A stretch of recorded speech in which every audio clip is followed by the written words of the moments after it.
নমস্কাৰ বন্ধুসকল, পুনৰবাৰ স্বাগতম জনাইছোঁ মোৰ নতুন চেনেলৰ অন্য এটা ভিডিঅ'লৈ। আজি মই আপোনালোকৰ কাৰণে ৰেগুলাৰ অসম আৰক্ষীৰ সাধাৰণ জ্ঞানৰ প্ৰশ্ন অনাৰ দৰে আজিও মই অসম আৰক্ষীৰ কেইটামান গুৰুত্বপূৰ্ণ প্ৰশ্ন লৈ আহিছোঁ।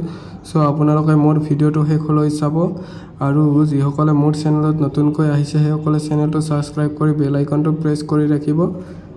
যিসমূহ পদ ওলাইছে আৰু যিসমূহ পদ আহিবলগীয়া আছে সেইসমূহ পদৰ কাৰণে প্ৰশ্নকেইটা অতি গুৰুত্বপূৰ্ণ হয়, আপোনালোকে ভালদৰে চাই যাব।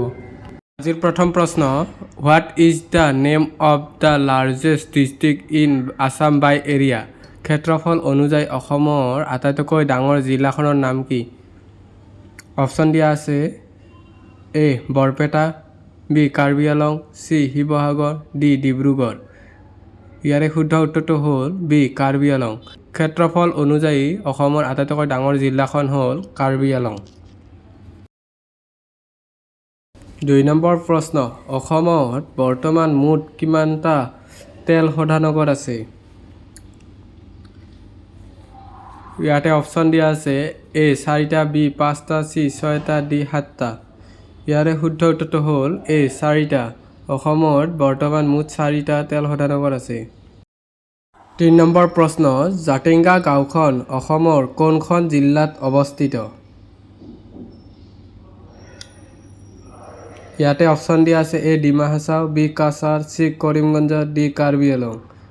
ইয়াৰে শুদ্ধ উত্তৰটো হ'ল এ ডিমা হাছাও। জাতিংগা গাঁওখন অসমৰ ডিমা হাছাও জিলাত অৱস্থিত। ৪ নম্বৰ প্ৰশ্ন, বিশ্বৰ দীৰ্ঘতম নদীসমূহৰ ভিতৰত ব্ৰহ্মপুত্ৰ নদীৰ স্থান কিমান? ইয়াতে অপশ্যন দিয়া আছে এ 13তম, বি 15তম, চি 19তম, ডি 21তম। ইয়াৰে শুদ্ধ উত্তৰটো হ'ল বি 15তম। বিশ্বৰ দীৰ্ঘতম নদীসমূহৰ ভিতৰত ব্ৰহ্মপুত্ৰৰ স্থান হ'ল 15তম। ৫ নম্বৰ প্ৰশ্ন, বিশ্বৰ ঐতিহাসিক ক্ষেত্ৰস্থলসমূহক কোনটো সংগঠনৰ দ্বাৰা মান্যতা প্ৰদান কৰা হয়? ইয়াতে অপশ্যন দিয়া আছে ইউনেস্কো, ইউনাইটেড নেশ্যন, ইউনেস্কো আৰু WHO। ইয়াৰে শুদ্ধ উত্তৰটো হ'ল ইউনেস্কো, চি ইউনেস্কো। বিশ্বৰ ঐতিহাসিক ক্ষেত্ৰস্থলসমূহক ইউনেস্কো সংগঠনৰ দ্বাৰা মান্যতা প্ৰদান কৰা হৈছে। ৬ নম্বৰ প্ৰশ্ন, ক্ষেত্ৰফল অনুযায়ী ভাৰতৰ বৃহৎ ৰাজ্যসমূহৰ ভিতৰত অসমৰ স্থান কিমান? ইয়াতে অপশ্যন দিয়া আছে এ 16তম, বি 17তম, চি 18তম, ডি 19তম। ইয়াৰে শুদ্ধ উত্তৰটো হ'ল এ 16তম। ক্ষেত্ৰফল অনুযায়ী ভাৰতৰ বৃহত্তম ৰাজ্যসমূহৰ ভিতৰত অসমৰ স্থান 16তম। ৭ নম্বৰ প্ৰশ্ন, কোনখন নদীয়ে পশ্চিমবংগ আৰু অসমৰ মাজত সীমা গঠন কৰে? ইয়াতে অপশ্যন দিয়া আছে এ তিষ্টা নদী, বি মানস নদী, চি শংকোষ নদী, ডি চম্পাৱতী নদী। ইয়াৰে শুদ্ধ উত্তৰটো হ'ল চি শংকোষ নদী। শংকোষ নদীয়ে পশ্চিমবংগ আৰু অসমৰ মাজত সীমা গঠন কৰে। ৮ নম্বৰ প্ৰশ্ন, তলৰ কোনখন ৰাজ্যৰ লগত অসমৰ লগত কোনো সীমা নাই? ইয়াতে অপশ্যন দিয়া আছে A Mizoram, B Sikkim, C Paschimbanga, D Manipur. ইয়াৰে শুদ্ধ উত্তৰটো হ'ল বি ছিকিম। ছিকিম ৰাজ্যৰ লগত অসমৰ লগত কোনো সীমা নাই। ৯ নম্বৰ প্ৰশ্ন, তলৰ কোনখন দেশ অসমৰ উত্তৰ দিশত অৱস্থিত? ইয়াতে অপশ্যন দিয়া আছে A Nepal, B Bhutan, C Myanmar, D Bangladesh. ইয়াৰে শুদ্ধ উত্তৰটো হ'ল বি ভূটান।